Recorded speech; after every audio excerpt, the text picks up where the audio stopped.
Assalamualaikum warahmatullahi wabarakatuh.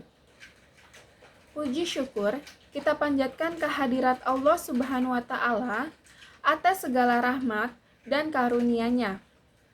Sholawat serta salam semoga tercurah kepada Nabi Muhammad Shallallahu Alaihi Wasallam. Pada kesempatan ini saya akan mengerjakan tugas besar UTS dengan studi kasus yang berjudul Dilema Arsitek Muda. Dalam video ini, saya akan mengidentifikasi masalah dalam narasi tersebut, kemudian memberikan pendapat, argumentasi, dan penjelasan berdasarkan Al-Quran, hadis, serta pandangan ulama. Dalam narasi tersebut, Farhan adalah seorang arsitek muda yang sukses. Namun, di balik kesuksesannya, ia mengalami krisis identitas dan merasa hidupnya hampa. Hal ini menunjukkan bahwa kesuksesan materi tidak selalu memberikan ketenangan batin. Hingga akhirnya, Farhan mulai kembali mendekatkan diri kepada Allah dengan menjalankan ibadah seperti sholat dan berbagi kepada sesama.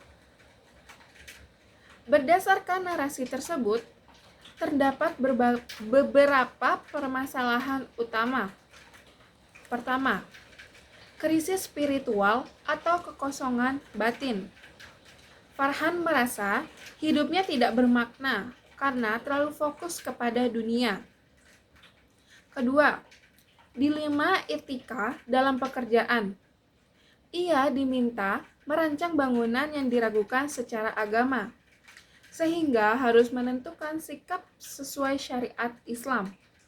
Ketiga, konflik sosial di tempat kerja, yaitu adanya perbedaan keyakinan antar staf dalam penggunaan ruang ibadah, yang membutuhkan sikap toleransi dan keadilan.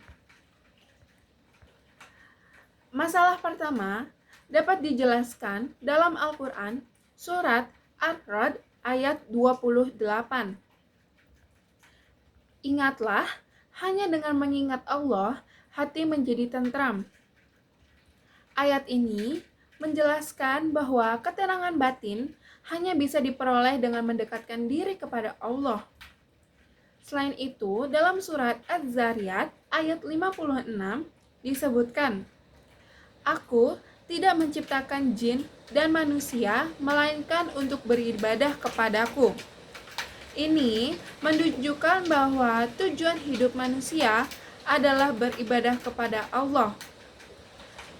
Untuk masalah pekerjaan, dalam surat Al-Baqarah ayat 168, Allah berfirman, makanlah dari apa yang halal lagi baik. Artinya, segala bentuk pekerjaan harus halal dan sesuai dengan ajaran Islam. Sedangkan dalam hadis Rasulullah Shallallahu Alaihi Wasallam disebutkan, setiap kalian adalah pemimpin dan setiap pemimpin akan dimintai pertanggungjawaban. Hadis ini berkaitan dengan peran Farhan sebagai atasan yang harus bersikap adil. Selain itu, dalam surat Al-Kafirun ayat 6 disebutkan, untukmu agamamu, untukku agamaku. Ini menjadi dasar dalam menghormati perbedaan keyakinan.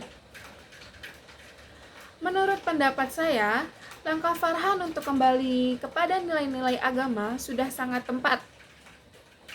Untuk mengatasi krisis spiritual, seseorang harus memperkuat iman dan lebih mendekatkan diri kepada Allah. Dalam menghadapi dilema pekerjaan, Farhan sebaiknya memilih pekerjaan yang tidak bertentangan dengan syariat Islam, karena keberkahan lebih penting daripada keuntungan materi. Dalam konflik sosial, Farhan harus menjadi pemimpin yang adil, menghargai perbedaan, serta mampu menciptakan lingkungan kerja yang harmonis. Menurut pandangan ulama, keseimbangan antara hubungan dengan Allah dan hubungan dengan sesama manusia sangat penting dalam kehidupan seorang muslim. Sebagai kesimpulan, narasi ini mengajarkan bahwa kesuksesan sejati bukan diukur dari materi, tetapi juga dari ketenangan hati dan kedekatan dengan Allah. Selain itu, setiap keputusan dalam hidup harus didasarkan kepada nilai-nilai Islam, baik dalam pekerjaan maupun dalam kehidupan sosial. Demikian yang dapat saya sampaikan. Mohon maaf apabila terdapat kekurangan. Terima kasih atas perhatiannya. Wassalamualaikum warahmatullahi wabarakatuh.